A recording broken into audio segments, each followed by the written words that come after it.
بسم اللہ والحمد للہ والصلاة والسلام علی رسول اللہ اما بعد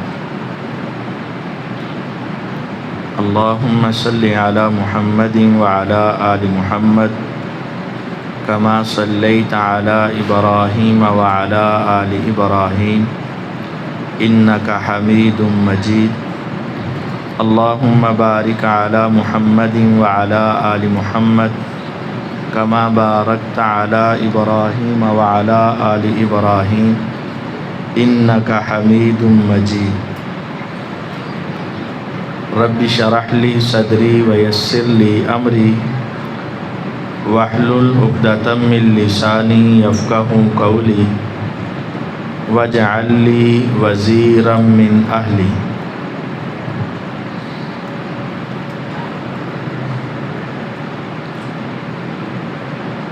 کل سیرت النبی صلی اللہ علیہ وسلم کے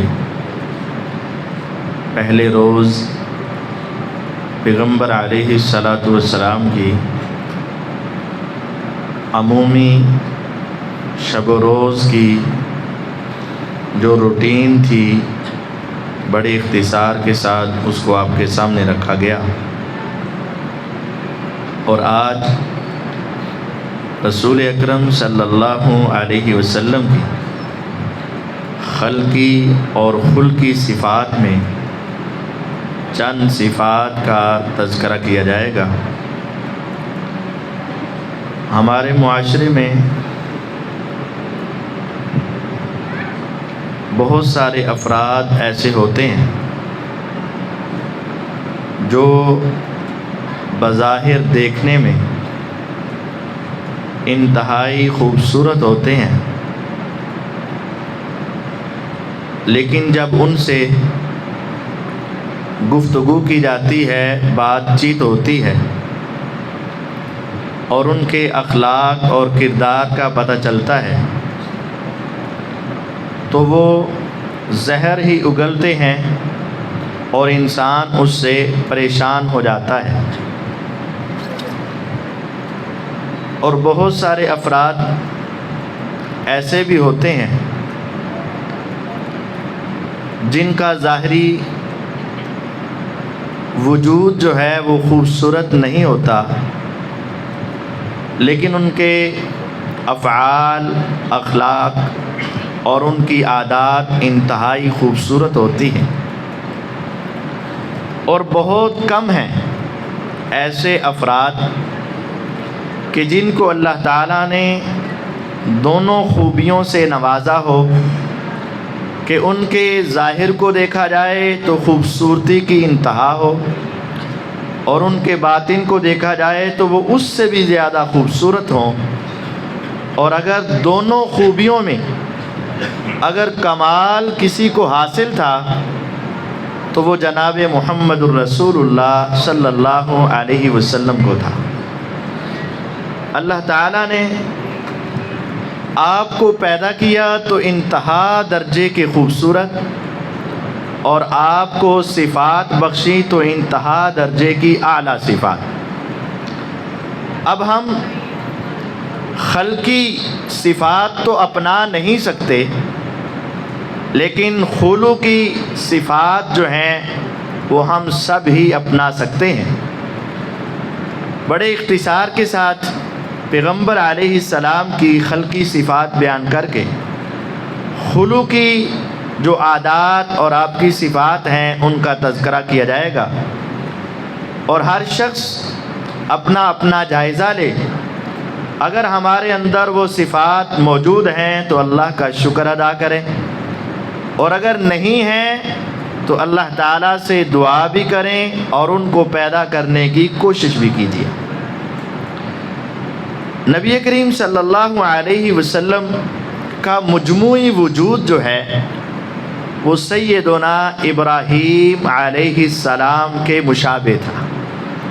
آپ کا مجموعی وجود سیدنا ابراہیم علیہ السلام کے مشابہ تھا، اور آپ کی تصویر کا اگر دو حصوں میں جائزہ لیا جائے سینے سے اوپر اوپر، سینے سمیت ناف سے اوپر اور ناف سے نیچے، تو سیدنا حسن رضی اللہ تعالی عنہ اور سیدنا حسین رضی اللہ تعالی عنہ، ان دونوں شخصیات میں حضور کے وجود کو پیوست کر دیا گیا۔ آدھا حصہ سیدنا حسن رضی اللہ عنہ کے ساتھ اور آدھا حصہ سیدنا حسین رضی اللہ عنہ کے اندر اللہ تعالیٰ نے آپ کی خلقی صفات کو پیدا فرمایا۔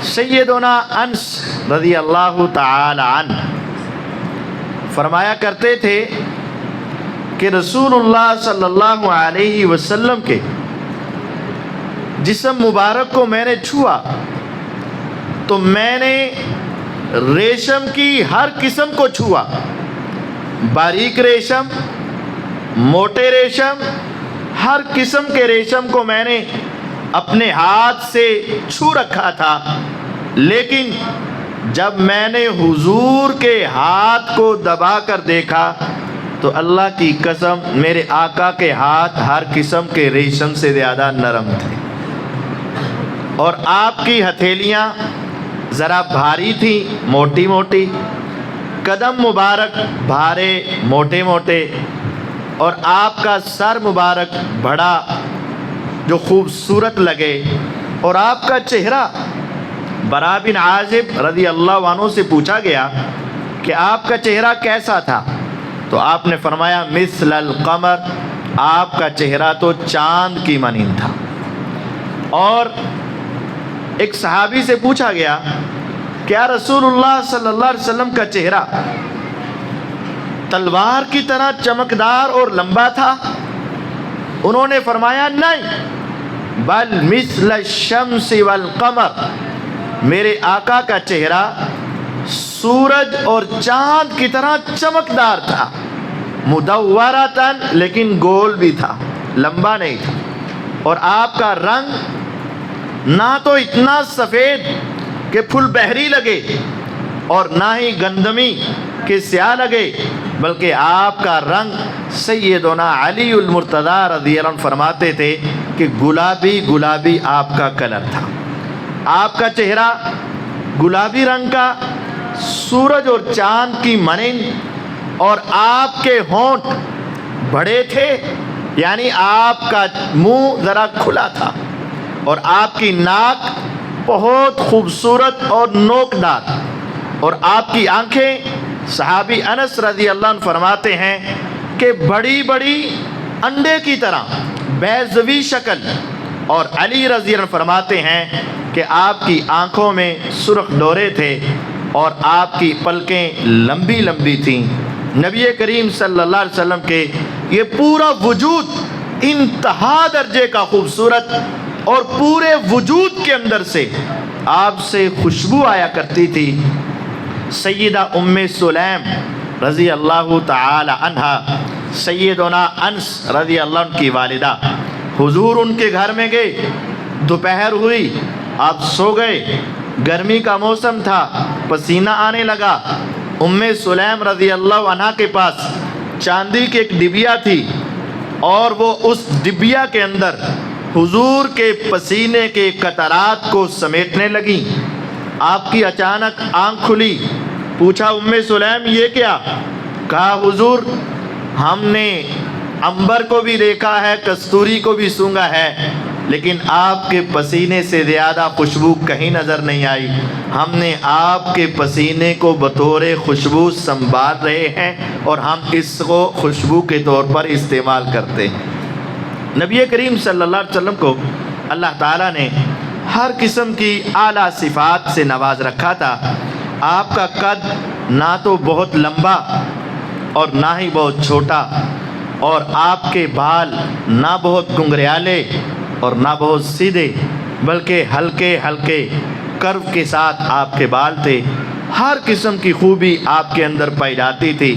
جب لوگ آپ کے چہرے کو دیکھتے تو بعض افراد صرف آپ کے چہرے کو دیکھ کر مسلمان ہو گئے، اور وہ کہنے پر مجبور ہوئے ھذا الوجہ لیس بوجہ کذاب، ہم نے جب پہلی مرتبہ آپ کے چہرے کو دیکھا تو ہم سمجھ گئے کہ یہ چہرہ کبھی جھوٹ نہیں بول سکتا، یہ چہرہ کبھی جھوٹا نہیں ہو سکتا۔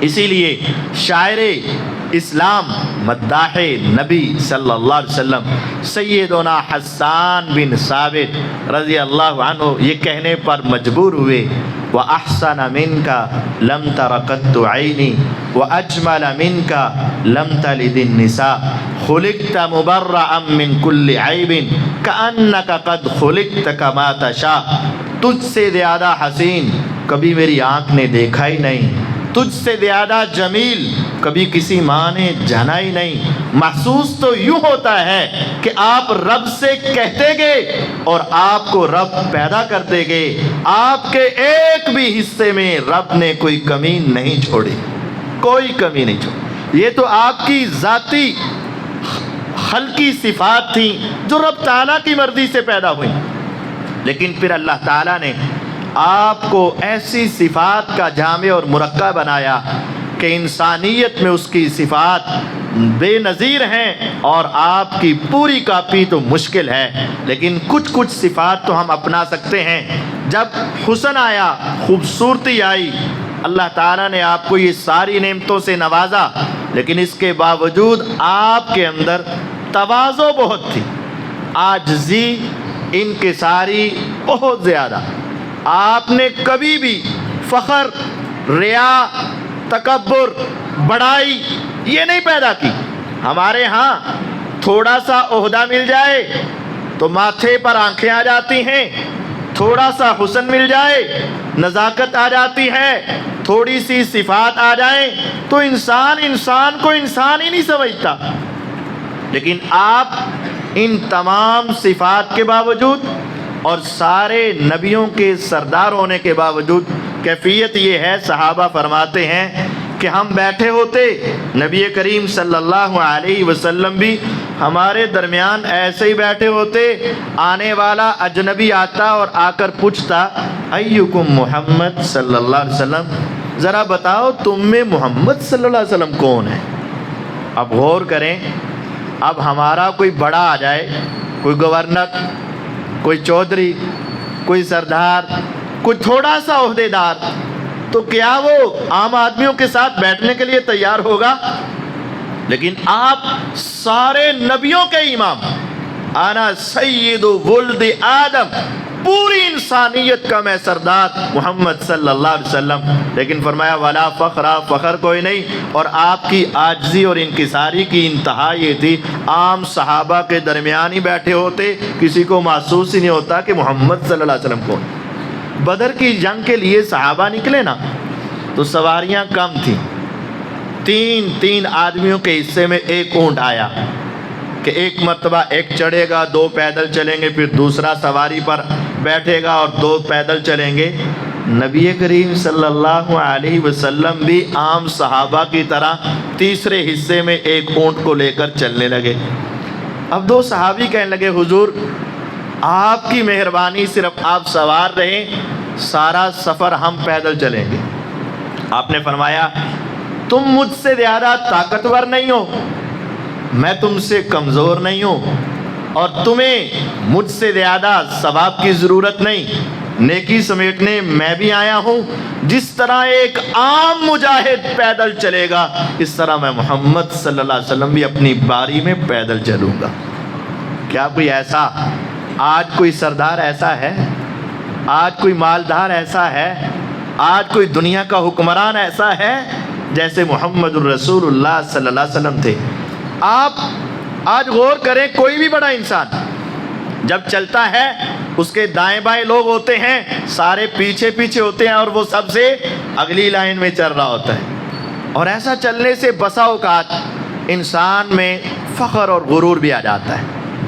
لیکن آپ جب بھی پیدل چلتے، صحابہ کہتے ہیں ہم نے زندگی میں آپ کے پیچھے چلنے والے کبھی دو انسان نہیں دیکھے۔ جب بھی پیدل چلتے آپ سب لوگوں کو آگے چلاتے اور سب سے پچھلی لائن میں پیغمبر علیہ السلام چلتے، کہیں میرے اندر فخر اور غرور نہ آ جائے۔ سیدہ عائشہ رضی اللہ عنہ فرماتی ہیں کہ رسول اللہ صلی اللہ علیہ وسلم نے مجھے فرمایا، عائشہ اگر میں چاہتا تو یہ احد پہاڑ سونے کا ہو جاتا اور مال و دولت کے ڈھیر میرے پاس لگ جاتے۔ پھر آپ نے فرمایا ایک مرتبہ میرے پاس جبرائیل علیہ السلام آئے اور آسمان سے ایک اور فرشتہ آیا، اور جبرائیل علیہ السلام فرماتے ہیں اے محمد صلی اللہ علیہ وسلم، یہ فرشتہ آج پہلی مرتبہ زمین پہ اترا ہے، اور انہوں نے اپنی کمر خانہ کعبہ کے ساتھ لگا دی، اور ان کی کمر اتنی بڑی کہ کعبہ کے برابر ہو گئے، اور وہ مجھے فرشتہ کہنے لگا اے محمد صلی اللہ علیہ وسلم، اللہ تعالیٰ آپ سے کہتے ہیں کیا آپ نبی بادشاہ بننا چاہتے ہیں یا نبی عام غربت کی حالت میں رہنا چاہتے ہیں؟ نبوت تو ہے ہی ہے، لیکن بادشاہت والی نبوت چاہتے ہیں یا نبی عبدن، ایک عام سے بندے، غریب سے بندے اور نبی رہنا چاہتے ہیں؟ میرے پیغمبر علیہ السلام فرماتے ہیں فنظرت الی جبریل، میں نے جبریل علیہ السلام کی طرف دیکھا کہ کیا جواب دوں، کیا کہوں؟ انہوں نے کہا کہ اے محمد صلی اللہ علیہ وسلم عاجزی اختیار کیجیے گا۔ میں نے عاجزی اختیار کرتے ہوئے کہا کہ نبوت تو ہے لیکن میں ایک عام انسان بننا چاہتا ہوں، عبدن نبیًا، جھکنا چاہتا ہوں۔ پیغمبر علیہ الصلاۃ والسلام کی یہ عاجزی اور پھر آپ کی یہ دعا، اللہم احیینی مسکینا وامتنی مسکینا واحشرنی فی زمرۃ المساکین، آپ اپنے آپ کو عاجز بناتے اور آپ اپنے لیے یہ مثال سمجھ لیں، جب انسان اللہ سے کہتا ہے نا مولا میں کچھ نہیں صرف تو ہی تو ہے، جب انسان اپنے آپ کو صفر بناتا ہے اور ایک اللہ کا ساتھ مل جاتا ہے تو وہ ایک نہیں رہتا بلکہ کیا ہو جاتے ہیں؟ 10 بن جاتے ہیں۔ اور اگر انسان اپنے آپ کو اور عاجز بنائے اور کہ مولا میں کچھ نہیں میں ڈبل صفر، صرف تو ہی میرا ساتھی ہے، تو جب انسان اپنے آپ کو مزید عاجزی کے اندر لے جاتا ہے، جب رب تعالیٰ ساتھ مل جائیں تو کتنے بن جاتے ہیں؟ 100 بن جاتے ہیں۔ اور اگر انسان اپنے آپ کو اور عاجز بنا دے، یا رب میں صفر میں کچھ نہیں، صرف تو میرا ساتھی بن جا، تو انسان جتنا گراتا جاتا ہے اتنا رب کا تعلق ملے تو انسان اونچا ہی ہوتا چلا جاتا ہے۔ یہ پیغمبر علیہ السلام کی ایک بڑی عظیم صفت تھی کہ آپ نے عہدہ ملنے کے بعد، نبوت کے بعد، رسالت کے بعد، معجزات کے بعد، اللہ کے قرب کے بعد، ہر قسم کے احسان کے بعد آپ نے فخر، ریا، تکبر نہیں کیا، بلکہ آپ کیا رہے؟ ہمیشہ اللہ کے عاجز بندے رہے، اور جو عاجزی اختیار کرتا ہے میرا اللہ اس کو بلندیاں عطا فرماتا ہے۔ ہمیں بھی چاہیے کہ ہم اللہ کے عاجز بندے بن جائیں۔ اور آپ کی عاجزی کی انتہا کہ آپ بچوں کے ساتھ بھی بچے بن جایا کرتے، آپ بچوں کے ساتھ حسن سلوک کرتے، آپ ان کے ساتھ یہ نہیں، آج ہمارے ہاں کوئی بچہ سلام لے رہے ہم سلام نہیں لیتے، کوئی بڑا آدمی ہو نا تو بچوں کے ساتھ وہ سلام بھی نہیں لیتا، لیکن رسول اللہ صلی اللہ علیہ وسلم جب بچوں کے قریب سے گزرتے تو آپ انہیں کیا کہتے؟ سلام کہتے، آقا ان کو سلام کہتے، میرے پیغمبر علیہ السلام ان سے سلام لیتے، اور آپ اپنے ساتھ بچوں کو بٹھاتے اور اپنے برتن میں بچوں کو کھانا کھلاتے۔ آپ غور کیجئے گا کس قدر پیغمبر علیہ الصلاۃ والسلام کی بچوں کے ساتھ محبت ہے۔ سیدہ ام سلمہ رضی اللہ تعالی عنہ کے ساتھ حضور کی شادی ہوئی، اور ان کے پچھلے خاوند ابو سلمہ رضی اللہ عنہ سے ان کی اولاد تھی۔ حضور گھر میں گئے، کھانے کا ٹائم ہوا اور آپ کھانے پر بیٹھے تو عمر بن سلمہ رضی اللہ عنہ بھی آپ کے ساتھ بیٹھ گئے، اور وہ کہتے میرا ہاتھ پوری پلیٹ میں گھومنے لگا، آپ نے میرے ہاتھ کو پکڑا اور آپ نے مجھے سمجھایا سم اللہ وکل بیمینک وکل مما یلیک، بیٹے پہلے بسم اللہ پڑھ، اور دائیں ہاتھ کے ساتھ کھا اور اپنے سامنے سے کھا۔ آپ بچوں سے نفرت نہیں کرتے، بچوں سے محبت کرتے، بچوں کو اپنے ساتھ بٹھاتے، بچوں کو جاتے جاتے سلام کہتے، اور آپ بچوں کو بھی دین سکھایا کرتے تھے۔ آج اگر آپ والد ہیں، اگر آپ بڑے بھائی ہیں، اگر آپ چچا تایا دادا ہیں، تو آپ کی بھی ذمہ داری ہے کہ بچوں کو سلام کریں، بچوں سے محبت کریں، اور بچوں کو دین سکھائیں، اور ان کو کھانے پینے کے آداب خود سکھائیں۔ یہ پیغمبر علیہ السلام کی سیرت ہے۔ بچوں سے ناراض نہیں ہو، ڈانٹے نہیں۔ کوئی استاد ہے تو اس کے لیے بھی، کوئی والد ہے اس کے لیے بھی، کوئی بڑا ہے اس کے لیے بھی یہ نصیحت ہے۔ سیدنا انس رضی اللہ تعالی عنہ وارضا کیسے عظیم صحابی تھے، کہتے ہیں پیغمبر علیہ السلام مدینہ میں آئے، ہجرت کر کے مدینہ میں آئے۔ اب چھپ چھپا کے ہجرت کر کے آئے۔ جب چھپ چھپا کے آئے تو آپ نے اپنے ساتھ کوئی سامان نہیں لائے۔ تو جب مدینہ طیبہ میں پہنچے تو آپ کو گھر کی ضرورت ہے، خادم کی ضرورت ہے، بستر کی ضرورت ہے، چارپائی کی ضرورت ہے، برتنوں کی ضرورت ہے، ہر شے کی گھر کی تمام ضروریات ہیں۔ اب صحابہ رضوان اللہ علیہ مجمعین کے پاس جو تھا ہر کوئی اپنے گھر سے لے کر آیا۔ کسی نے بستر دیا، کسی نے چارپائی دی، کسی نے برتن دیے، کسی نے کچھ، ہر ایک نے حضور کو تحفہ دیا۔ انس رضی اللہ عنہ فرماتے ہیں میرے والد گرامی نے میرے ہاتھ کو پکڑا اور پیغمبر علیہ السلام کے پاس لے آئے، اور آ کر کہا حضور آپ کو دینے کے لیے میرے پاس کچھ نہیں ہے، صرف یہ ایک بیٹا ہے جو بہت ذہین اور سمجھدار ہے، میں یہ بیٹا ہی آپ کو وقف کر دیتا ہوں، یہ ساری زندگی آپ کا خادم رہے گا۔ میں چھوٹی سی عمر کا تھا، 5-6 سال میری عمر تھی، بالکل چھوٹی عمر کا۔ پیغمبر علیہ السلام کے پاس مجھے بھیج دیا گیا کہ آپ نے خدمت کرنی۔ خدمت النبی صلی اللہ علیہ وسلم 10 سنین، میں نے پھر ساری زندگی جب تک میرے آقا زندہ رہے 10 سال تک میں پیغمبر علیہ السلام کا خادم ہی رہا۔ فما قال علی اوف قط، 10 سال، 10 دن نہیں۔ یہ اساتذہ کے لیے بھی ہے، والدین کے لیے بھی ہے۔ کیا ہمارے شاگرد کہہ سکتے ہیں کہ ہمارے استاد نے 10 دن مجھے اف بھی نہیں کہا؟ ہم تو پہلے دوسرے دن ہی اس کو سیدھا کرنے کی کوشش کرتے ہیں۔ کہتے 10 سال تک میرے پیغمبر علیہ السلام نے مجھے کبھی اف نہیں کہا، اور آپ نے یہ بھی نہیں مجھے کہا کہ یہ کام تو نے کیوں کیا اور یہ کام تو نے کیوں نہیں کیا۔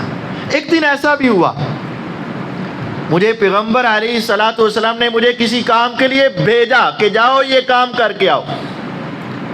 میرے دل میں ایک شرارت آئی، میں نے حضور علیہ السلام کو کہہ دیا میں نے نہیں جانا، سیدھا ہی کہہ دیا۔ میں نے کہا میں نہیں جانا، میں نہیں کرنا، اور میرے دل میں تھا کہ ابھی چلا جاتا ہوں۔ میں نے آپ سے سیدھا ہی کہہ دیا میں نے نہیں جانا۔ اب ہمارے سامنے ہمارا بیٹا کوئی کہے یا ہمارا کوئی شاگرد ہم کہیں یار یہ کام کر کے میں نہیں کرنا، پھر اب تو اس کی ہار گئی نا۔ لیکن پیغمبر علیہ السلام بچوں سے اس قدر محبت، آپ نے اپنے اس خادم سے کہا کہ یہ کام کے لیے جاؤ، کہتے میں نے اوپر سے کہہ دیا میں نے نہیں جانا، اور میرے دل میں تھا کہ میں چلا جاؤں گا، پھر میں چلا گیا۔ اب گزر رہا ہوں ادھر جانے کے لیے تو راستے میں دیکھا کہ بچے کھیل رہے ہیں، تو میں بھی چھوٹا تھا، میں بھی بچوں کے ساتھ کھیلنے میں لگ گیا۔ اب پیچھے سے پیغمبر علیہ السلام آئے اور انہوں نے آ کر میری ادھر گردن سے ہاتھ رکھا اور میں ڈر گیا۔ میں نے کہا اب خیر نہیں۔ فالتفت الی النبی صلی اللہ علیہ وسلم، جب میں نے ایسے مڑ کر حضور کو دیکھا فَإِذَا هُوَ يَضْحَكُ، تو میرے آقا مسکرا رہے تھے، ہنس رہے تھے۔ آپ نے ڈانٹا نہیں، مارا نہیں، آپ نے ان کو جھنجھوڑا بھی نہیں، بلکہ آپ نے فرمایا اذهبت، جس کام کے لیے میں نے کہا تھا گئے ہو کہ نہیں گئے؟ میں نے کہا حضور چھوڑ دے، ابھی سیدھا ادھر جاتا ہوں۔ نبی کریم صلی اللہ علیہ وسلم بچوں کے ساتھ بے پناہ محبت کرتے، حتیٰ کہ آپ کی ایک نواسی سیدہ امامہ بنت زینب رضی اللہ تعالی عنہ، آپ کی سب سے بڑی بیٹی کا نام سیدہ زینب، اس سے چھوٹی سیدہ رقیہ، اس سے چھوٹی سیدہ ام کلثوم، ان سے چھوٹی سیدہ فاطمۃ الزہرا رضی اللہ عنہ، 4 بیٹیاں، 3 بیٹیاں آپ کی زندگی میں اس دنیا سے چلی گئیں، اور جو سب سے پہلے گئیں وہ سیدہ رقیہ تھی، جو ان کے بعد فوت ہوئیں وہ سیدہ ام کلثوم، اور جو ان کے بعد وہ سیدہ زینب رضی اللہ عنہ، اور سیدہ فاطمہ آپ سے 6 ماہ بعد اس دنیا سے چلی گئی۔ سیدہ زینب جب فوت ہوئی تو ان کی ایک بیٹی تھی امامہ بنت زینب رضی اللہ عنہ، نبی کریم صلی اللہ علیہ وسلم کو ان سے بھی بے پناہ محبت تھی، اور آپ کی بیٹی کی وہ نشانی تھی، آپ بسا اوقات نماز پڑھنے جاتے تو آپ ان کو اٹھا کر لے جاتے، اور آپ سے زیادہ خشوع والی نماز کسی کی نہیں، اور آپ سے زیادہ توجہ والی نماز کسی کی نہیں۔ صحابہ بھی اور آپ بھی انتہا درجے کی اعلیٰ نماز پڑھنے والے، لیکن پیغمبر علیہ السلام اٹھاتے، قیام کرتے، اپنی نواسی کو اٹھا کر نماز پڑھتے، رکوع میں جاتے نیچے بٹھا دیتے، سجدہ کرتے نیچے رہتے، جب آپ سجدے سے اٹھتے تو دوبارہ اپنی نواسی کو اٹھا لیا کرتے۔ اور ایک روز ایسا بھی ہوا کہ نبی کریم صلی اللہ علیہ وسلم نماز پڑھا رہے ہیں، اور حسنین کریمین رضی اللہ عنہما میں سے کوئی ایک، زیادہ غالب گمان یہ ہے کہ حسن رضی اللہ عنہ، مسجد میں آ گئے، آپ نماز پڑھا رہے ہیں، سنن نسائی کی روایت ہے، آپ نے آج سجدہ کیا تو انتہائی لمبا، بہت لمبا اور لمبا اور لمبا سجدہ کیا۔ صحابہ گھبرا گئے کہ حضور نے تو سمجھایا ہوا ہے جماعت کرواؤ تو بہت مختصر، لیکن آج آپ نے اتنا لمبا سجدہ۔ ایک صحابی کہتے ہیں مجھ سے برداشت نہیں ہوا، میرے ذہن میں خیالات آئے کہیں ایسا نہ ہو کہ کسی دشمن نے حملہ کر دیا ہو، یا کہیں ایسا نہ ہو کسی موذی چیز نے آپ کو ڈس لیا ہو، یا کہیں ایسا نہ ہو کہ سجدے کی حالت میں روح پرواز کر چکی ہو، حضور نے اتنا لمبا سجدہ کیا۔ مجھ سے برداشت نہیں ہو پایا، اور میں نے دوران نماز سر اٹھا کر ہلکا سا اوپر ہو کر حضور کی طرف دیکھا کہ خیریت تو ہے، تو پھر میں نے سر سجدے میں رکھ دیا، میں نے کہا خیر ہے، مجھے پتہ چل گیا، میں نے کہا خیر ہے۔ پھر آپ کافی دیر کے بعد اٹھے اور آپ نے نماز مکمل کی، سلام پھیرا، رخ زیبا صحابہ کی طرف کیا، داناؤں کے دانا، عقل مندوں کے عقل مند، فہم و فراست کے بے تاج بادشاہ جناب محمد الرسول اللہ صلی اللہ علیہ وسلم نے صحابہ کے چہروں کو پڑھا، اور آپ سمجھ گئے کہ اب یہ پوچھیں گے حضور اتنا لمبا سجدہ، تو آپ نے ان کے پوچھنے سے پہلے ہی خود ارشاد فرمایا کہ تم سوچ رہے ہوگے کہ اتنا لمبا سجدہ، ہاں میں جب سجدے میں گیا تو میرا یہ نواسا میرے کندھوں پہ چڑھ گیا، میری کمر پہ چڑھ گیا اور کھیل رہا تھا، میں نے سوچا کہ اگر میں اٹھوں گا تو یہ گر جائے گا، اگر میں اٹھ گیا تو اس کی کھیل ختم ہو جائے گی، میں نے کہا یہ جب تک اپنی مرضی سے بیٹھا رہتا ہے میں تب تک اللہ کی تعریفات میں مصروف رہتا ہوں۔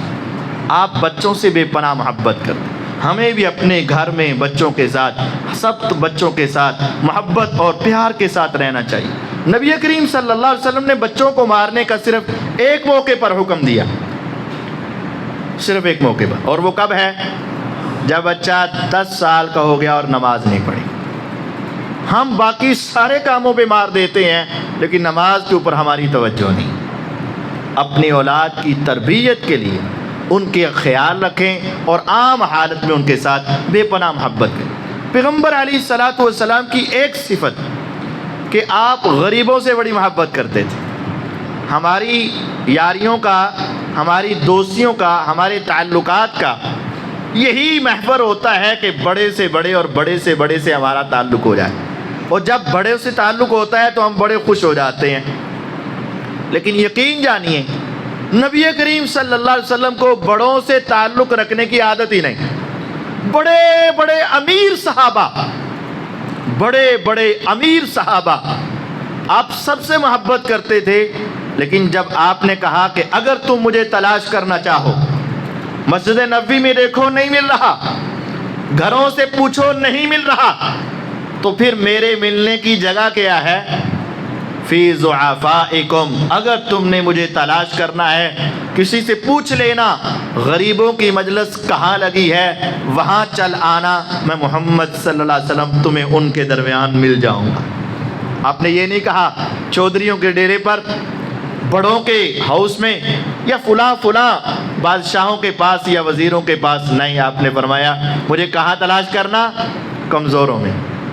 یہ آپ کی خوبی ہے، ہم امیر کو دور سے سلام کرتے ہیں، بڑا آ جائے اس کے لیے ہم اپنی جگہ چھوڑ دیتے ہیں، اور غریب ہم سے ملنا بھی چاہے تو ہم منہ موڑ لیتے ہیں، ہم ان سے نفرت کرتے ہیں، ہمیں ان سے سمیل آتی ہے، ہمیں ان کے پاس بیٹھنا اپنے سٹیٹس کے منافی سمجھتے ہیں، یار کہاں میں اور کہاں اس کے پاس بیٹھوں۔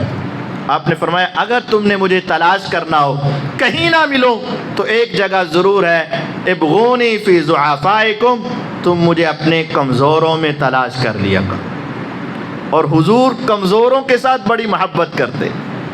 ظاہر بن حرام رضی اللہ عنہ، ظاہر بن حرام رضی اللہ عنہ ایک دیہاتی صحابی تھے، حضور ان کو اپنا دیہاتی بھائی کہا کرتے تھے۔ وہ دیہات میں رہتے، وہاں سبزیاں اگاتے اور وہاں سے سبزیاں توڑ کر مدینے میں آ کر بیچا کرتے تھے، اور کبھی کبھی حضور کے گھر میں بھی بطور تحفہ وہ سبزی دے دیا کرتے تھے۔ نبی کریم صلی اللہ علیہ وسلم ایک مرتبہ بازار گئے، اور بازار میں ظاہر وہ سبزیاں بیچ رہے ہیں اپنے دھیان سے، جس طرح ریڑھی لگائی ہو اور آوازیں لگا رہے ہو۔ ہم تو غریب کو دیکھ کر تھوڑا سا کنی کترا کر گزر جاتے ہیں، پیغمبر علیہ الصلاۃ والسلام اتنے بڑے ہونے کے باوجود آپ گئے اور جا کر ظاہر کی آنکھوں پر پیچھے سے ہاتھ رکھ لیا، جس طرح ایک دوست اپنے دوست سے انتہا درجے کی محبت کا اظہار کرتا ہے۔ میرے آقا علیہ السلام نے اس غریب صحابی کی آنکھوں پر ہاتھ رکھ لیا، یعنی وہ کہہ رہے تھے بجھ لے میں کون ہاں، یہی کہنا چاہتے تھے نا۔ حضرت ظاہر بن حرام رضی اللہ عنہ فرماتے ہیں میں نے تھوڑا سا ایسے کیا اور میں نے تھوڑا سا جھانکا اور مجھے محسوس ہو گیا یہ کون ہے؟ نبی علیہ السلام ہے، اور میں نے پھر جان بوجھ کر اپنا جسم حضور کے جسم سے لگانے کی کوشش کی، اور پھر پیغمبر علیہ الصلاۃ والسلام کے ساتھ میں نے اپنے آپ کو لگایا تو حضور کہتے ہیں ہم نے یہ غلام بیچنا ہے، کون ہے جو مجھ سے خرید لے؟ آپ محبت کے ساتھ کہہ رہے ہیں اے غلام میں نے بیچنا ہے، کون مجھ سے خریدے گا؟ ظاہر بن حرام رضی اللہ عنہ فرماتے ہیں میں نے کہا حضور رنگ کا سیاہ، ہونٹ موٹے موٹے، اور میں غربت کی زندگی، مجھے کون خریدے گا؟ میرا تو مول ہی بڑا تھوڑا ہے، میری قیمت ہی بڑی تھوڑی ہے۔ آپ نے یہ جملے سنے اور بھانپ لیا کہ یہ صحابی اپنے آپ کو معمولی سمجھتا ہے۔ فرمایا والذی نفسی بیدہ لست عند اللہ بقاصد، اے ظاہر اگرچہ تیرا رنگ اتنا اچھا نہیں، اے ظاہر اگرچہ تیری مالی حیثیت اتنی اچھی نہیں، لیکن تیرا ایمان اس قدر مضبوط ہے، اللہ کی قسم اللہ کے ہاں تو ہلکا اور سستا نہیں ہے، اللہ کے ہاں تیری بڑی قدر و قیمت ہے۔ نبی کریم صلی اللہ علیہ وسلم غریب صحابہ سے بڑی محبت کرتے۔ مقداد بن اسود رضی اللہ تعالیٰ عنہ فرماتے ہیں ہم 3 صحابی تھے اور بڑے غریب تھے، ہم 3 صحابی بڑے غریب تھے، حتیٰ کہ غربت کی وجہ سے ہماری آنکھیں اور ہمارے کان متاثر ہو گئے، ہماری بیماریاں بڑھ گئیں، ہمارے پاس کھانے پینے کے لیے کچھ نہیں، آنکھیں بھی متاثر ہو گئیں اور کان بھی متاثر ہو گئے۔ تو ہم رسول اللہ صلی اللہ علیہ وسلم کے پاس آئے، فرمایا حضور کھانے پینے کے لیے کچھ نہیں ہوتا۔ آپ نے فرمایا تم میرے مہمان ہو، تم میرے مہمان خانے میں رہا کرو، اور یہ بکری ہے اس کا دودھ خود بھی پی لیا کرو اور مجھے بھی پلا دیا کرو، میرے لیے بھی رکھ دیا کرو۔ اب نبی کریم صلی اللہ علیہ وسلم غریب صحابہ کو اپنے مہمان بنا رہے ہیں۔ صحابی مقداد بن اسود رضی اللہ عنہ فرماتے ہیں میں اور میرے ساتھی روزانہ ان بکریوں کا دودھ دھوتے، خود پی لیتے اور آپ کے لیے ایک برتن میں ڈال کر رکھ دیتے۔ پیغمبر علیہ الصلوۃ والسلام رات کو آتے عشاء کے بعد، آپ آ کر کچھ نماز پڑھتے اور پھر وہ دودھ پیتے اور آپ پھر دوبارہ جا کر سو جاتے۔ ایک روز ایسا بھی ہوا کہ میرے دل میں خیال آیا، ہم نے اپنا دودھ پی لیا، میرے ساتھی لیٹ گئے، میرے دل میں خیال آیا یہ تھوڑا سا دودھ ہے، نبی کریم صلی اللہ علیہ وسلم کو تو انصاری بھی تحفہ دے دیتے ہیں، حضور کو ادھر ادھر سے بھی آ جاتا ہے، کھا لیتے ہیں پی لیتے ہیں، ہمارے لیے تو صرف یہی ہے نا، تو چلو آج میں اپنی اور بھوک پیاس مٹاتا ہوں، یہ بھی پی لیتا ہوں، حضور کو تو تحفے آتے ہی رہتے ہیں۔ خیال آ گیا، میں نے اٹھا، وہ منہ کے ساتھ لگایا اور سارے پی گیا۔ جب میں نے پی لیا، اب مجھے پریشانی ہوئی کہ جب حضور آئیں گے، آ کر برتن دیکھیں گے اور وہ خالی ہوگا اور آپ کوئی نہ کوئی بد دعا کر دیں گے اور میرا تو معاملہ خراب ہو جائے گا۔ اب میں پریشان ہوا، لیکن جو پیٹ میں چلا گیا دودھ، اب وہ واپس، اب ہم کسی غریب کے ساتھ اچھا سلوک کریں اور وہ ہمارا حصہ بھی لے جائے، پھر ہماری کیفیت کیا ہوگی؟ پھر ہم سے وہ بچ پائے گا؟ اور آئندہ کے لیے ہمیشہ کی پابندیاں نکال دیں گے، ارے تمہیں ہم نے تھوڑی سی عزت دی اور تو نے میرے ساتھ یہ کام کیا۔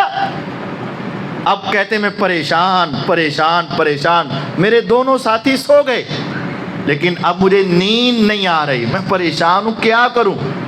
اتنے میں حضور آ گئے، اب میں پریشان۔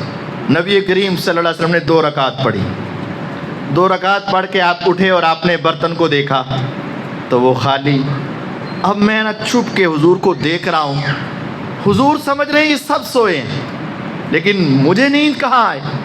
میں دیکھ رہا ہوں پیغمبر علیہ السلام نے جب وہ برتن خالی دیکھا تو آپ آئے بیٹھے اور آپ نے ہاتھ اٹھا لیے۔ میں نے کہا بس اب تو بد دعا ہو گئے، لیکن آپ نے کیا دعا کی؟ اللہم اطعم من اطعمنی واسقی من سقانی۔ کھایا نہیں ہے، پیا نہیں ہے، لیکن آپ پھر بھی ان کے لیے کیا کر رہے ہیں؟ اے اللہ جس نے مجھے کھلایا تو اسے کھلا، جس نے مجھے پلایا تو اسے پلا۔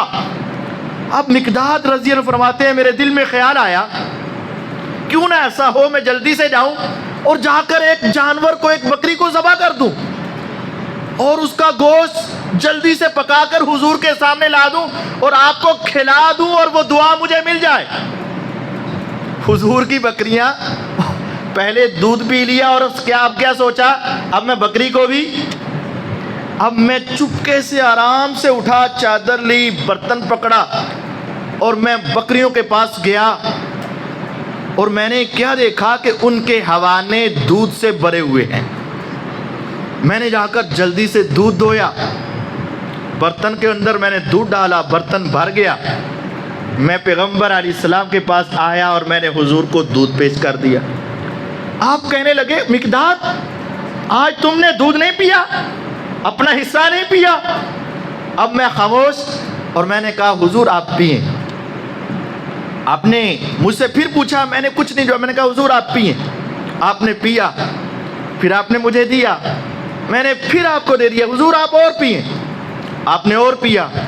جب آپ نے خوب پی لیا نا، اب مجھے اس قدر ہنسی آئی کہ میں زمین پہ لیٹ گیا اور اب میں ہنستا جاؤں۔ آپ فرماتے ہیں لگتا ہے کوئی بات ہے، مقداد کیا ہوا؟ پھر میں نے بتا دیا کہ حضور آج ایسی سوچ آئی اور میں نے آپ کا حصہ بھی پی لیا اور پھر میں پریشان ہوا اور پھر آپ نے جب دعا دی اور میں پھر اٹھا اور ایسے مل گیا. آپ نے فرمایا اے مقداد میں محمد صلی اللہ علیہ وسلم اپنی امت کے لیے بد دعا کبھی نہیں کرتا. آپ کا حق بھی چھین لیا جائے, حق مار بھی لیا جائے, حق کھا بھی لیا جائے, میرے آقا کبھی بھی امت کے لیے بد دعا نہیں کرتے. آپ علیہ السلام غریبوں کے ساتھ محبت کرتے, غرباء کے ساتھ آپ کا اٹھنا بیٹھنا بہت تھا اور آپ کا اخلاق بہت عظیم. وَإِنَّكَ لَعَلَىٰ خُلُقٍ عَظِيمٍ, آپ عظیم اخلاق کے مالک. آپ کو کسی نے کچھ کہہ دیا, ابھی تو آپ کا حق مارا گیا, آپ نے دعا دے دی. آپ کو کسی نے کچھ کہہ دیا, آپ نے اس کا جواب, برائی کا جواب برائی سے کبھی نہیں دیا. ہمارے ہاں تو یہ سکھایا جاتا ہے ہم کسی سے ڈرتے نہیں. اور دوسرا جملہ ہے تم انہیں جانتا نہیں. تھوڑی سی بات ہو جائے تو ہم آگے سے کہتے ہیں تم انہیں جانتا نہیں, تمہیں میرا پتہ نہیں. لیکن نبی کریم صلی اللہ علیہ وسلم نے کبھی برائی کا بدلہ برائی سے نہیں, کبھی آپ نے اپنی ذات کے لیے انتقام نہیں لیا. آپ کا اخلاق انتہا درجے کا اعلیٰ.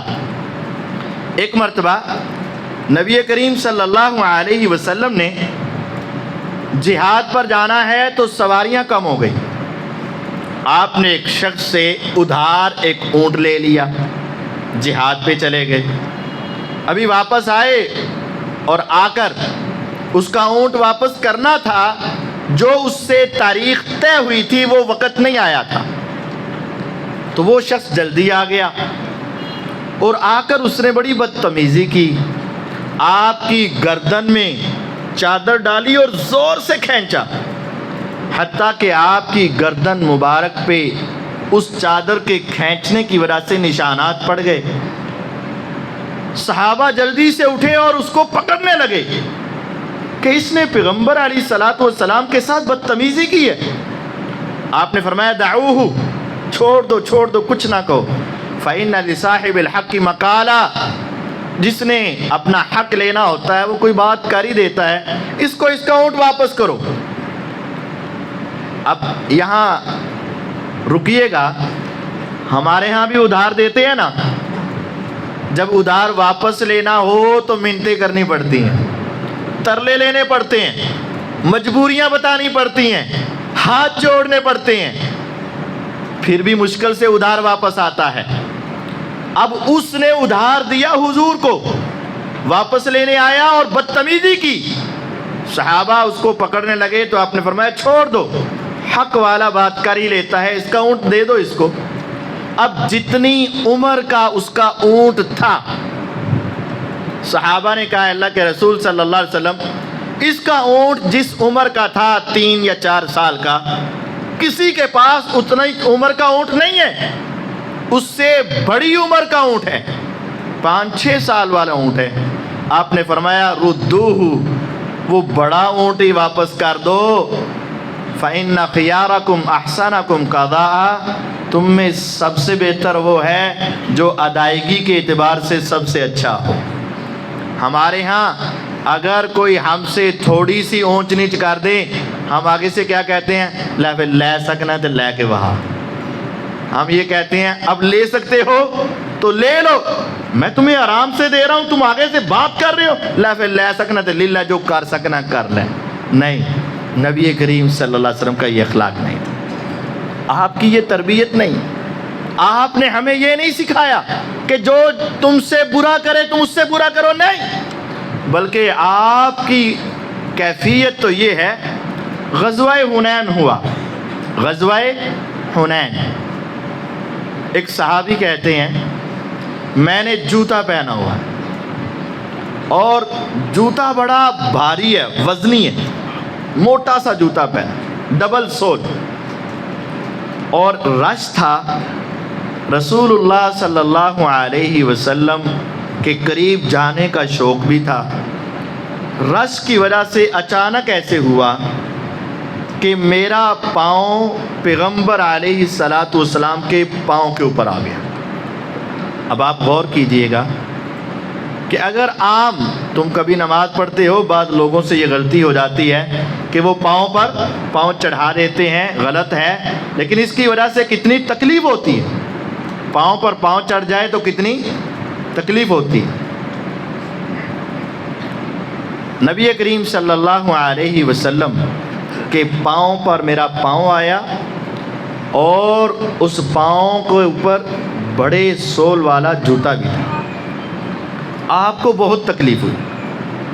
نبی کریم صلی اللہ علیہ وسلم کے ہاتھ میں کوڑا ہے اور آپ نے اس کوڑے کو آپ کو مارا، زبان سے کہا بسم اللہ، اور ان کو مار کے پیچھے کر دیا اور زبان سے کہا لقد اوجعتنی، اوئے تو نے مجھے بہت تکلیف دی. اب یہاں ایک سیرت یہ ہے کہ تمہیں کوئی بھی مصیبت پہنچے تو سب سے پہلے کیا کہنا ہے؟ بسم اللہ. بچہ گر جائے بسم اللہ، چیز گر جائے بسم اللہ. تمہیں کوئی تکلیف پہنچے تو ایک جنگ تھی، جنگ احد، غزوہ احد. ایک صحابی کی انگلی کٹ گئی تلوار لگنے سے. ان کا ہائے، آپ نے فرمایا لو قلت بسم اللہ لرفعتک الملائکہ، اگر تم بسم اللہ کہتے نا تو آسمان کے فرشتے تمہیں زندہ ہی اٹھا کے آسمانوں پر لے جاتے. مشکل کے وقت، تکلیف کے وقت، مصیبت کے وقت کیا کہو؟ بسم اللہ. آپ کا پاؤں ریشم سے زیادہ نرم اور صحابی کا پاؤں، اور پاؤں میں جوتا اور جوتا بھی موٹا، زور کے ساتھ آپ کے پاؤں کو کچل گیا. آپ کو تکلیف ہوئی، بسم اللہ، اور ہاتھ میں کوڑا ہے، ان کو لگایا اور پیچھے کیا لقد اوجعتنی، بہت تکلیف دی تو نے مجھے، بہت تکلیف دی تمہیں. وہ پیچھے ہٹا دیا اس کو. اب وہ صحابی پریشان ہیں کہ میں نے نبی پاک صلی اللہ علیہ وسلم کو تکلیف دے دی. کہتے میں وہاں سے نکلا اور قافلے کے سب سے دور والے کونے میں جا کر بیٹھ گیا اور میں نے کہا اب میری خیر نہیں. حضور کی آواز سے اوپر آواز ہو جائے تو زندگی کی نیکیاں برباد، اور میں حضور کو تکلیف دے دی. کبھی اپنے من کو سمجھاؤں کہ جان بوجھ کے تو نہیں کیا نا، لیکن خیال یہ آئے کہ تو نے نبی کے پاؤں کو کچل دیا. وہ کہتے ہیں اللہ جانتا ہے کہ میری رات کیسے گزری، میں اپنی اس بے قراری کی کیفیت بتا نہیں سکتا. میں نے کہا اب کوئی آیت آئی اور اب کوئی آیت آئی اور اب کوئی آیت آئی اور میرے اعمال برباد ہو گئے. میں دور کے کنارے پہ جا کے بیٹھ گیا. بڑی مشکل میں نے رات گزاری، بہت تکلیف سے میں نے وقت گزارا. صبح کی نماز ہوئی تو ایک شخص اعلان کر رہا تھا وہ کدھر ہے جس نے حضور کے پاؤں کو کچلا تھا. حضور اسے بلا رہے ہیں. جب وہ آواز میرے کانوں میں پڑی میں نے کہا بس اب گیا. آگے کوئی آیت، آ گیا کوئی فرشتہ. اب حضور بلا رہے ہیں. بوجھل قدم، جھکا ہوا چہرہ، اترا ہوا رنگ، پریشانی کا عالم، گھبراہٹ کے ساتھ کپکپاہٹ. میں حضور کے قریب قریب آتا گیا، ندامت اور شرمندگی بھی، چہرہ نیچے کیے ہوئے. حضور آپ کا مجرم آ گیا ہے. فرمایا تو نے میرے پاؤں پہ پاؤں دیا تھا. جی میرا پاؤں ہی آیا تھا لیکن جان بوجھ کے نہیں دیا تھا. فرمایا میں نے تمہیں زور سے پیچھے کیا تھا. جی آپ ہی نے کیا تھا اور آپ کا حق تھا، آپ کو تکلیف پہنچی تھی. حضور نے آگے سے کیا کہا؟ میرے آقا کہتے ہیں ساری رات میں سو نہیں سکا. ادھر وہ صحابی ساری رات سو نہیں سکے. وہ اس وجہ سے کہ مجھ سے تکلیف ہو گئی، حضور کو میں نے پاؤں کچل دیا. اور میرے آقا کہتے ہیں ساری رات میں سو نہیں سکا.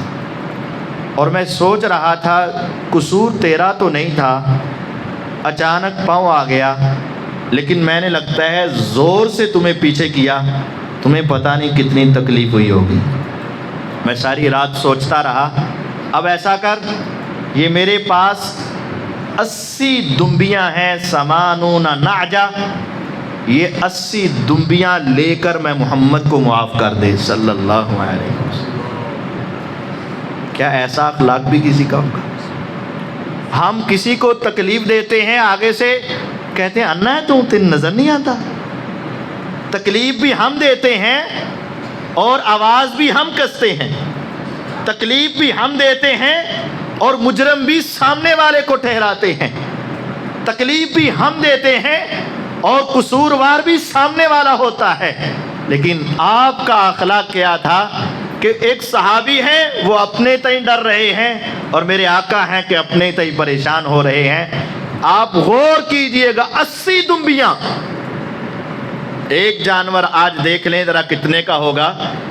عام معمولی سا بھی اگر آپ کوئی بھیڑ یا چھترا لینے جائیں تو 40-50 ہزار تو ہوں گے نا۔ اس کو 80 کے ساتھ ضرب دے دو، کتنے بنتے ہیں؟ 40 لاکھ روپیہ۔ میرے آقا نے صرف 40 لاکھ تقریباً اس وجہ سے دے دیا کہ شاید مجھ سے تکلیف ہو گئی ہو، اے میرے صحابی یہ 80 دمبیاں لے کر میں محمد صلی اللہ علیہ وسلم سے راضی ہو جا، مجھے روزے قیامت نہ پوچھنا۔ میرے پیغمبر علیہ الصلوۃ والسلام اس قدر اعلیٰ اخلاق کے مالک۔ آپ استاد ہیں تو آپ کا اخلاق تب بھی اعلیٰ ہے، معلم ہیں اس وقت بھی آپ کا اخلاق اعلیٰ ہے، اگر آپ مجاہد ہیں تب بھی آپ کا اخلاق اعلیٰ ہے، اگر آپ نبی ہیں تب بھی آپ کا اخلاق اعلیٰ ہے۔ پیغمبر علیہ الصلوۃ والسلام نماز پڑھا رہے ہیں، اب سارے امام اور استاد ذرا خصوصی توجہ کیجیے گا، اور نمازی حضرات بھی۔ ہمارے ہاں نماز کے اندر کسی کا فون نہیں آنا چاہیے، بیل نہیں بجنی چاہیے، لیکن انسان ہے بج جاتی ہے، بھول جاتے ہیں، فون آ جاتا ہے۔ جب سلام پھیرنے کی باری ہوتی ہے، جس کا فون نماز میں کچھ 3-4 مرتبہ بجا ہو، اس کی تو کیفیت ہوتی ہے اللہ کرے سلام نہ پھرے۔ جب سلام پھر جائے تو اب اس کی کیفیت ہوتی کہ سب سے پہلے میں نکل کر بھاگ جاؤں ورنہ میری اب خیر۔ اور جب سلام پھرتا ہے امام صاحب کے ماتھے پہ شکن ہوتے ہیں، اور کبھی ایک بزرگ ادھر سے، دوسرا ادھر سے، تیسرا ادھر سے، ہر طرف سے بچھاڑ ہو رہی ہوتی ہے، اور وہ بیچارہ کہہ رہا ہوتا ہے خدایا میں کس جرم میں پھنس گیا، بہتر تھا میں نماز ہی نہ پڑھتا۔ ہوتا ہے کہ نہیں ہوتا؟ لیکن پیغمبر علیہ السلام سے بڑا اخلاق والا معلم معاویہ بن حکم السلمی رضی اللہ تعالیٰ عنہ نئے نئے مسلمان ہوئے، نماز پڑھی، نماز میں چھینک آ گئی، کہہ دیا الحمدللہ۔ دوسرے صحابی نے کہہ دیا یرحمک اللہ، انہوں نے پھر جواب دے دیا اونچی آواز میں یہدیکم اللہ ویصلح بالکم۔ صحابہ اپنی رانوں پہ ہاتھ مارنے لگے، یعنی کہ وہ خاموش کروانا چاہتے تھے۔ تو معاویہ نے نماز میں بھلا کیا کہا، جس کی ترجمانی یہ ہے دھیان نہ اپنی اپنی نماز پڑھو تو انو کی میں نہ لگے، میرے ساتھ کیا ہے اپنی اپنی نماز پڑھو، چلو شاباش، میری طرف کیا دیکھتے ہو، اپنی دھیان سے نماز پڑھو۔ نماز میں کہہ دیا، نماز میں اپنے اپنے کام سے کام رکھو، شاباش چلو اپنی نماز پڑھو۔ نبی کریم صلی اللہ علیہ وسلم کے کانوں سے آواز ٹکرائی، سلام پھیرا، آپ نے پوچھا کون تھا؟ اب صحابہ بھی شکایتیں نہیں لگاتے تھے، حالانکہ دائیں بائیں والے کو تو پتا تھا نا، اور جن کو کہا تھا بھی دھیان نہ نماز پڑھو پتا تھا نا، لیکن صحابہ شکایات وہ سارے سہم کے بیٹھ گئے۔ پھر آپ نے پوچھا، پھر انہوں نے خود بتایا انا یا رسول اللہ، اے اللہ کے رسول میں تھا۔ آپ نے فرمایا میرے پاس آ جاؤ، فواللہ ما قہرنی ولا ضربنی ولا شتمنی، اللہ کی قسم اتنی بڑی غلطی کے باوجود میرے آقا نے مجھے ڈانٹا نہیں، مارا نہیں، گالم گلوچ نہیں کیا، صرف مجھے پاس بلا کر بٹھا کر یہ کہا یہ نماز ہے، اس میں باتیں نہیں کرتے، آپس کی باتیں ختم، رب سے باتیں شروع کرتے ہیں، اس نماز میں آپسی کلام نہیں کرتے، قرآن کی تلاوت، اللہ کا ذکر، اللہ کی یاد میں اپنا وقت گزارتے ہیں۔ آپ نے پیار سے مجھے سمجھایا، وہ کہتے اللہ کی قسم فواللہ ما رأیت معلما قط احسن منہ تعلیما، اللہ کی قسم میں نے زندگی میں حضور سے بہتر کبھی استاد کوئی نہیں دیکھا۔ استاد ہیں نرم ہوں، امام ہیں نرم ہوں، نمازی ہیں نرم ہوں، اخلاق آپ کا ایسا ہو کہ آپ کے نمازی سے کوئی غلطی ہو گئی درگزر کر دینا۔ مسجد کے اندر کسی سے نماز میں غلطی ہو گئی، فون کی بیل آ گئی یا اس سے کوئی خطا ہو گئی تو درگزر کر دیں، اچھے طریقے سے سمجھا دیں تاکہ وہ دوبارہ نماز پڑھنے آ جائے۔ ایسا رویہ نہ رکھے کہ وہ نماز ہی نہ پڑھے۔ ہاں اخلاق ہمارا بسا اوقات اچھا ہو جاتا ہے، لیکن گھر والوں کے ساتھ ہمارا اخلاق اچھا نہیں ہوتا۔ گھر والوں کے ساتھ باہر ہم بہت اچھے ہیں، لیکن گھر میں جاتے ہیں تو گالیاں۔ بہت سارے افراد شکوہ کرتے ہیں، اولاد شکوہ کرتی ہے ابو گھر میں گالیاں دیتے، بیویاں شکوہ کرتی ہیں گالیاں دیتا ہے ہمارا خاوند۔ اور ہم دیکھتے ہیں سنتے ہیں کہ بہت سارے افراد اپنے گاہک کے ساتھ اپنی دکان پہ ڈیلنگ میں بہت اچھے، دنیا میں ملنے سے بڑے اچھے، لیکن گھر والوں کے ساتھ انتہائی بدتمیز۔ ایسا نہیں ہونا چاہیے۔ اولاد ہو، بیوی ہو، رشتہ دار ہوں، بچے ہوں، اپنے ہوں پرائے ہوں، ہر ایک کے ساتھ آپ کا اخلاق اچھا۔ اور سب سے بڑھ کر آپ کے حسن اخلاق کے حقدار آپ کے والدین اور آپ کی بیوی بچے۔ ان من اکمل المؤمنین ایمانا احسنهم خلقا والطفهم باہلی۔ میرے آقا فرماتے ہیں سب سے کامل ایمان والا وہ ہے جس کا اخلاق اچھا اور گھر والوں کے ساتھ نرم۔ میرے پیغمبر علیہ السلام کی ازدواجی زندگی، گھر والی زندگی، اہل خانہ کے ساتھ زندگی بہت اعلیٰ۔ سیدہ عائشہ رضی اللہ عنہ سے پوچھا گیا حضور گھر میں کیا کرتے ہیں؟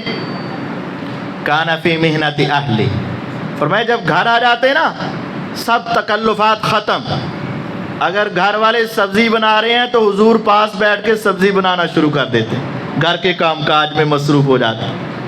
یخصف نعلہ، آپ کی جوتی ٹوٹ گئی ہے، حضور خود ہی بیٹھ کر اپنی جوتی کی مرمت شروع کر دیتے۔ یحلب شاۃ، بکری کا دودھ دونے والا ہے، پیغمبر علیہ الصلوۃ والسلام بکری کا دودھ دونا شروع کر دیتے۔ نبی کریم صلی اللہ علیہ وسلم گھر کے کام کاج میں حصہ لیتے، حتیٰ کہ گھر کی ہر ضرورت میں آپ ان کا ہاتھ بٹاتے اور ان کے ساتھ اچھا سلوک کرتے۔ اور جب آپ سفر پر جاتے نا تو آپ کی باریاں ویسے تو تقسیم تھی، لیکن جب آپ سفر پر جاتے تو آپ قرآن اندازی کرتے، اور قرآن اندازی میں جس کا نام نکلتا آپ اس کو ساتھ لے چلے جاتے۔ ایک مرتبہ سیدہ عائشہ رضی اللہ عنہ کا قرآن نکل آیا، آپ ان کو ساتھ لے کر چلے گئے۔ حضور سے زیادہ سنجیدہ انسان دنیا میں کوئی ہوگا، اور آقا سے زیادہ عزت والا کوئی انسان دنیا میں ہوگا؟ نہیں ہوگا۔ جب آپ اپنی زوجہ محترمہ کو لے کر گئے تو رات ہوئی، قافلے والے سے کہا کہ سارے آگے چلے جاؤ، پورا قافلہ آگے چلا گیا، پیچھے صرف دو ہیں، ایک پیغمبر علیہ السلام اور ایک ابو بکر صدیق رضی کی بیٹی سیدہ عائشہ رضی اللہ عنہ۔ آپ نے اپنے گھر والوں سے پتہ کیا کہا؟ فرمایا عائشہ دوڑ لانی ہے۔ جس طرح بچے کھیلتے ہیں نا، بچے کھیلتے ہیں، آپ اپنے گھر والوں کے ساتھ اس طرح زندگی گزارتے ہیں۔ بچے ہوتے ہیں نا، یہاں سے وہ اس دیوار تک دیکھتے ہیں کون پہلے پہنچتا ہے۔ فرمایا عائشہ رضی اللہ عنہ میرے نہ دوڑ لانی۔ اچھا تسی دسو تم میں سے کس نے لگائی ہے؟ کسی نے بھی نہیں۔ آپ نے فرمایا عائشہ رضی دوڑ لگانی؟ فرمایا ہاں۔ یہاں سے وہاں تک پہلے کون پہنچتا ہے؟ وہ پیغمبر علیہ السلام جن کے اشاروں سے چاند دو ٹکڑے ہو جائے، جن کے چہرہ بار بار آسمان کی طرف جائے تو قبلہ بدل جائے، وہ پیغمبر علیہ السلام جس کو رب ساتوں آسمانوں سے اوپر بلائے، آج وہ اپنے گھر والوں کے ساتھ زندگی ایسے بسر کر رہے ہیں۔ فرمایا دوڑ لگانی ہے؟ فرمایا حضور لگا لیں۔ آپ نے دوڑ لگائی۔ امی عائشہ رضی اللہ عنہا کی عمر بھی تھوڑی، جسم بھی ہلکا، نبی پاک صلی اللہ علیہ وسلم کی عمر بھی زیادہ، جسم بھی بھاری، امی عائشہ رضی اللہ آگے گزر گئیں اور حضور علیہ الصلوۃ والسلام دوڑ میں پیچھے رہ گئے۔ ٹھیک ہے، ایک وقت اور آیا، وقت گزرتے گئے، واپس آ گئے، پھر آپ نے کئی سفر کیے، ان میں سے ایک سفر میں قرآن اندازی ہوئی، پھر آپ نے پوچھا قرآن اندازی کس کی نکلی؟ کہا عائشہ کی. آپ نے سفر کیا، رات ہوئی، سارے قافلے کو آگے بھیجا. پھر آپ نے پوچھا عائشہ آج پھر دوڑ لانی رضی اللہ عنہ؟ کہا ہاں، وہ تو پہلے ہی جیتی ہوئی تھی نا. تو وہ کہتی ہاں لگانی ہے جی. لیکن اب کی بار ان کا جسم بھی بھاری ہو گیا اور عمر بھی پہلے سے بڑھ گئی. اب دوڑ لگائی تو نبی کریم صلی اللہ علیہ وسلم آگے اور امی عائشہ رضی اللہ عنہ پیچھے. آپ نے فرمایا تل کا بھی تل کا. عائشہ گول ایک ایک برابر ہو گیا، صاف برابر ہو گیا.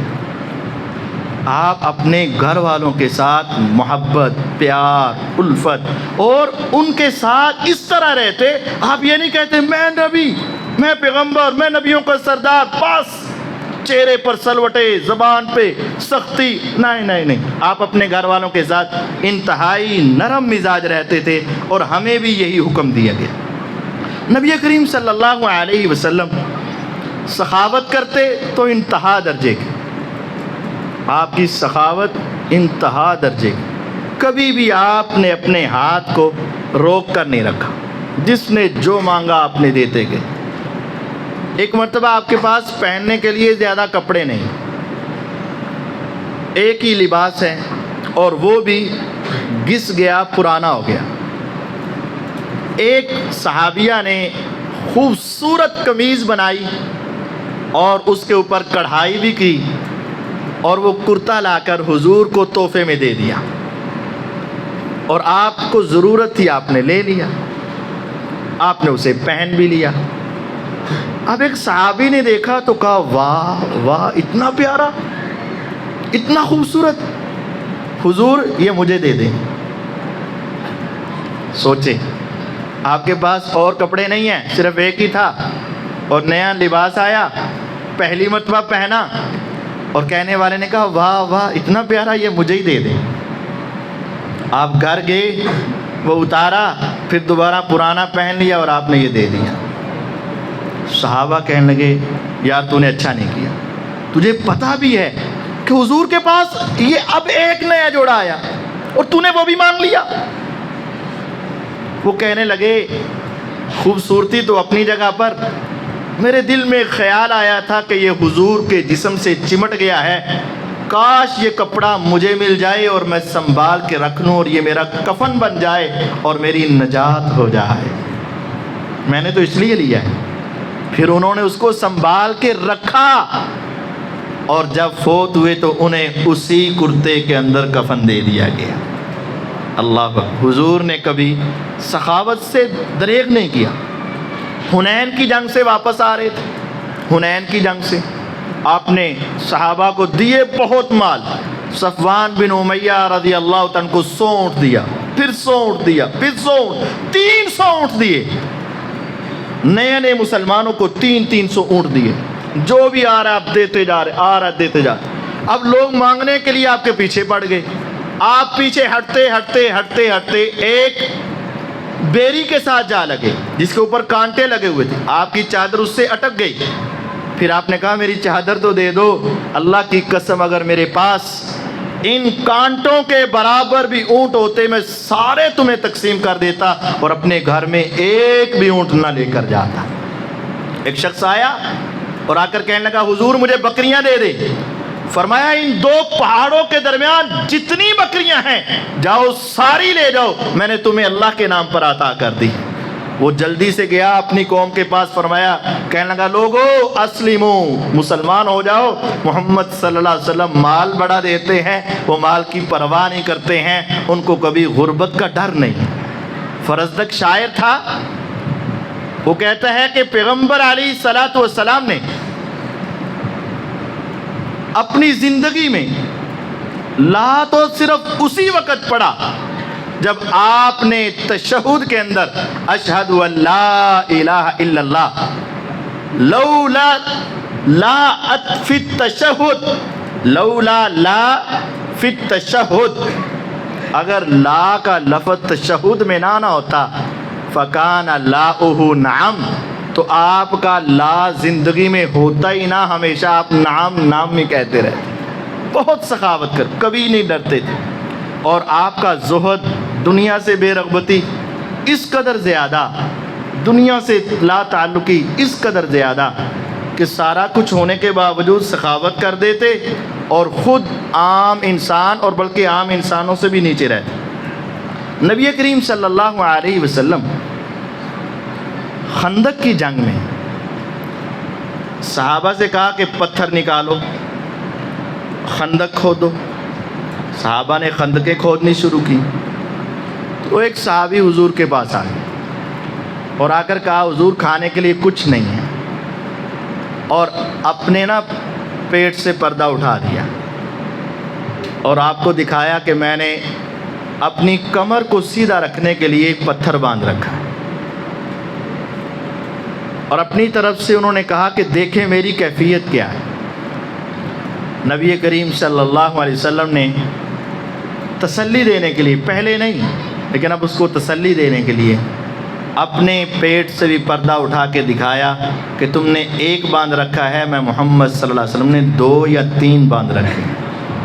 آپ کی کیفیت۔ سیدنا عمر رضی اللہ عنہ فرماتے ہیں میں حضور کے گھر میں گیا، چاروں طرف نظر دوڑائی، کچھ نظر نہ آیا سوائے ایک مشکیزے کے اور ایک برتن کے جس میں آپ پانی رکھتے، اور آپ چٹائی پر لیٹے تو آپ کے جسم کے اوپر اس کے نشانات پڑے ہوئے، اور آپ کے پاس تکیہ وہ تھا جس کے اندر یہ لیف تھوڑا سا بورا سا بھرا ہوا، کاٹن اور روئی بھی نہیں، اور آپ زمین پہ لیٹے ہوئے۔ میں نے کہا اے محمد صلی اللہ علیہ وسلم، آپ بادشاہوں کے بادشاہ، نبیوں کے نبی، اور اتنی سخاوت ہے، اور آپ کے پاس نیچے لیٹنے کے لیے سوائے ایک چٹائی کے کچھ نہیں، اور جسم پہ نشانات، اور تکیہ بھی اچھا نہیں۔ آپ یا تو رب سے مانگ لیں یا ہمیں اجازت دے دیں، ہم آپ کے لیے انتظامات کر دیں۔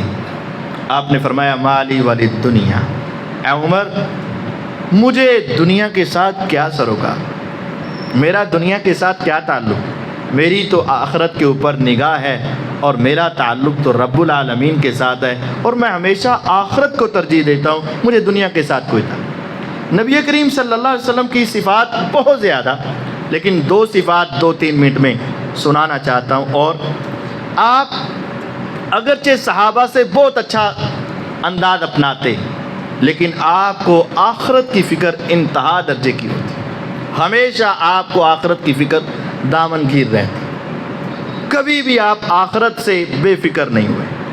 ایک مرتبہ صحابہ کے ساتھ آپ مزاح کر رہے تھے، اسید بن حضیر رضی اللہ عنہ کو آپ نے ایک چھڑی ان کے پیٹ پہ لگا دی۔ اب آپ غور کیجئے گا، ہمارے استاد بھی مار دیتے ہیں، ہم بھی جاتے جاتے بسا اوقات کسی کو تھپڑ لگا دیتے ہیں، جاتے جاتے کسی کو پاؤں لگا دیتے ہیں، ویسے ہی کسی کے اوپر آواز کس دیتے ہیں، اور ہم اس کو معمولی سمجھتے ہیں۔ آپ نے مزاح کے اندر آ کر کھیل رہے تھے، باتیں کر رہے تھے، آپ کے ہاتھ میں ایک چھڑی تھی اور آپ نے ایک صحابی کے پیٹ پہ لگا دی۔ اس صحابی نے کہا اللہ کے رسول صلی اللہ علیہ وسلم عقیدنی، مجھے اس کا بدلہ چاہیے، مجھے اس کا۔ حضور اسی وقت کہتے ہیں ابھی مجھ سے بدلہ لے لو، روز قیامت میں بدلہ نہیں دوں گا، استبر، مجھ سے بدلہ لے لو۔ اس نے کہا حضور آپ نے میرے جسم پہ لگائی ہے اور میرے پیٹ پہ کپڑا نہیں ہے، اگر آپ نے بدلہ دینا ہے تو پورا دیں، آپ بھی اپنے جسم سے کپڑا ہٹائیں اور میں پھر آپ سے بدلہ لیتا ہوں۔ صحابہ حیران، کوئی پیغمبر علیہ السلام سے بدلہ لے گا، پیغمبر علیہ السلام سے بدلہ لے گا؟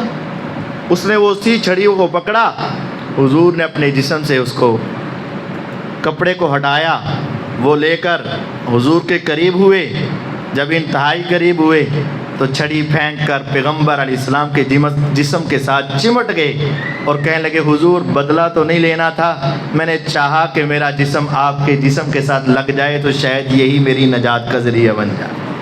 لیکن نبی کریم صلی اللہ علیہ وسلم کو اپنی آخرت کی، آج ہم کسی پہ ظلم کر دیں بدلہ دینے کا تصور نہیں ہے۔ استاد ہے شاگرد کو بدلہ دے رہا ہے، پیغمبر ہیں امتی کو بدلہ دے رہے ہیں، بڑے ہیں چھوٹے کو بدلہ دے رہے ہیں، آج یہ تصور ہو کہ میں بڑا ہو کر بھی اپنے چھوٹے کو بدلہ دے دوں تاکہ روز قیامت اللہ کے سامنے مجھے رونا نہ پڑے۔ نبی کریم صلی اللہ علیہ وسلم کی ایک سنت یہ بھی ہے کہ آپ اللہ کے ڈر سے بہت رویا کرتے، بہت رویا کرتے، کبھی اپنے لیے اور کبھی امت کے لیے، کبھی اپنے لیے اور کبھی امت کے لیے رویا کرتے۔ سنن نسائی کی روایت ہے، صحیح مسلم میں بھی موجود ہے، نبی کریم صلی اللہ علیہ وسلم رو رہے ہیں، اور کیا ہوا؟ آپ نے پہلے ایک آیت پڑھی جو ابراہیم علیہ السلام کی تھی، ربی انہن اضللن کثیرا من الناس فمن تبعنی فانہ منی ومن عصانی فانک غفور الرحیم۔ اپنی اولاد اور امت کے بارے میں دعا پڑھی۔ پھر عیسیٰ علیہ السلام کی دعا پڑھی، ان تعذبہم فانہم عبادک وان تغفر لہم فانک انت العزیز الحکیم۔ انہوں نے بھی اپنی امت کے بارے میں ایک دعا کی، لیکن آپ نے یہ دونوں آیات پڑھ کے اپنے ہاتھ اٹھا لیے اور انتہا درجے کے رونے لگے، اس قدر روئے، اس قدر روئے کہ آسمان سے جبریل علیہ السلام آ گئے اور آ کر پوچھنے لگے کہ اللہ پوچھتے ہیں اے محمد صلی اللہ علیہ وسلم آپ کیوں رو رہے ہو اتنا؟ میرے اللہ کو پتا تو سب کچھ ہے، لیکن جبریل کے ذریعے سے ایک پیغام دینا چاہتے تھے اللہ رب العزت۔ پوچھا حضور آپ اتنا کیوں رو رہے ہیں؟ فرمایا میں اس وجہ سے رو رہا ہوں، اللہم امتی اللہم امتی، اے اللہ میری امت کا کیا بنے گا؟ جبریل علیہ السلام گئے اور واپس آئے۔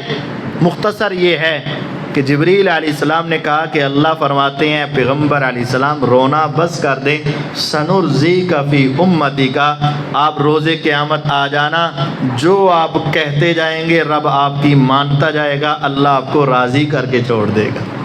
آپ نے فرمایا شفاعتی لأہل الکبائر من امتی، ہر پیغمبر کو اللہ تعالیٰ نے کہا ایک دعا ایسی ہے جس کی فل گارنٹی ہے جو مانگو گے مل جائے گا۔ ہر پیغمبر نے اپنے دور میں جب ضرورت پڑی تو اپنا حق استعمال کیا، وَإِنِّي اخْتَبَأْتُ دَعْوَتِي شِفَاعَةً لِأُمَّتِي، میں نے اپنی اس دعا کو اپنی امت کی سفارش کے لیے چھپا رکھا ہے۔ میں نے دنیا میں سارے دکھ جھیل لیے، کبھی میں نے وہ دعا نہیں کی۔ تو فرمایا حضور پھر آپ کس کی سفارش کریں گے؟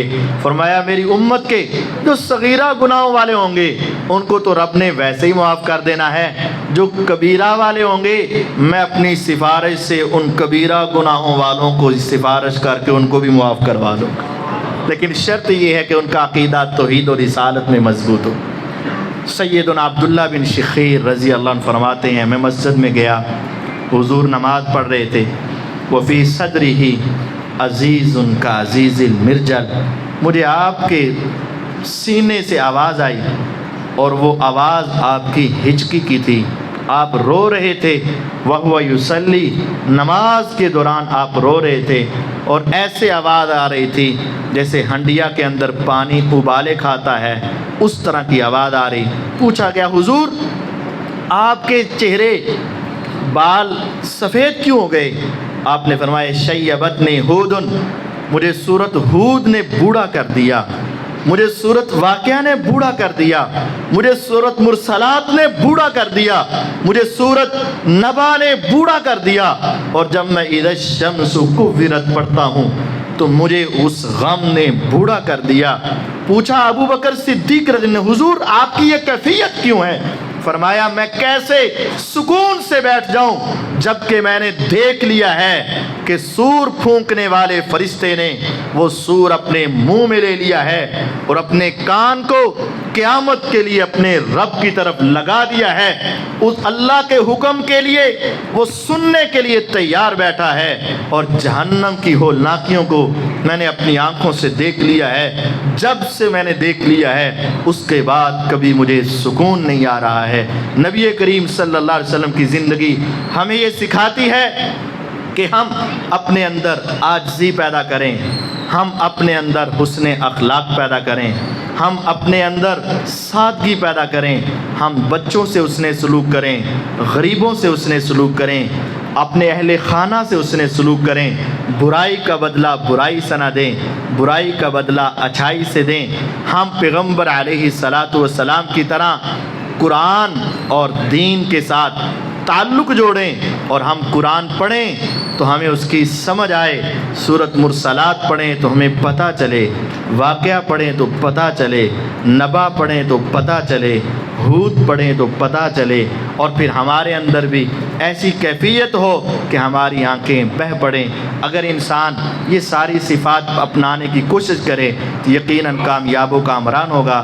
اللہ تعالیٰ مجھے اور آپ کو پیغمبر علیہ السلام کی صفات اپنانے کی توفیق عطا فرمائے۔